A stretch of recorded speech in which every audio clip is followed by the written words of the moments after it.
আজি আমাৰ থালিখনত আছে পুৰা মাছৰ পিটিকা। ইয়াতে আছে পুৰা মাছ, কেঁচা জলকীয়া, শুকান জলকীয়া, নহৰু পুৰা, ধনিয়া আৰু পিঁয়াজ পুৰা। এয়া দি এতিয়া মই পুৰা মাছৰ পিটিকা বনাম। এতিয়া বৰ্তমান দিছোঁ নিমখ, সেয়া নিমখ আৰু অকণমান মিঠাতেল দি দিওঁ। এতিয়া মই পিটিকিম।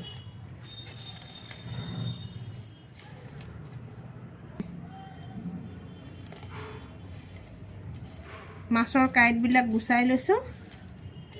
এতিয়া মাছ পুৰা, এয়া জলকীয়া, শুকান জলকীয়া আৰু এয়া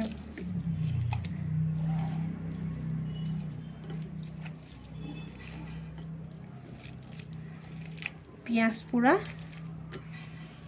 আপোনালোকে খায়নে বাৰু পিঁয়াজ পুৰা মাছ আৰু